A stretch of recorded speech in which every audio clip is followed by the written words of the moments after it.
Ready for this one? So my kid comes home and goes, Mom, I got in trouble today. And I'm like, put the emotions on the shelf.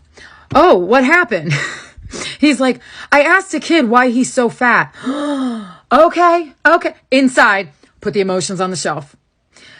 We have to get to the why. And if you want them to keep telling you, the teacher didn't tell me what he did. He did. If you want your kids to bring you what is going on, you have got to put the emotions on the shelf so that they feel safe enough to do so. I was like, okay, why did you ask him that? He goes, well, I wanted to know why he was so much bigger than me. I'm like, that makes sense.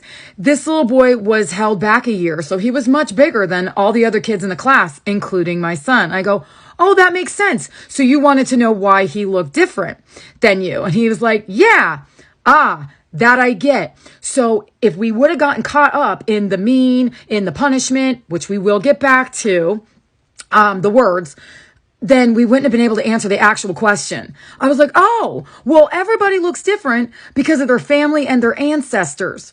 We get our hair color, our eye color, our skin color, how tall we are. And a lot of our features are from our family and ancestors. They write the blueprint for how we look, essentially. And I was like, do you get that? I said, so it's like how we're, the countries that we're from and the different lands that we're from. I said, it's really awesome. Everybody is a little bit different and it's supposed to be that way. And he goes, okay. I go, so you're satisfied? Like he was satisfied with the answer. So then we get back. I said, now the word fat. Here's the thing.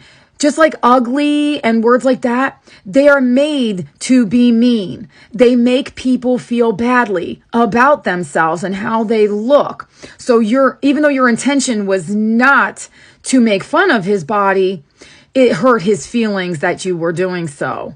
So we're going to do R, which is acknowledge, apologize, and repair. So we're going to acknowledge that we hurt his feelings, even though we did not intend to. Validate his feelings.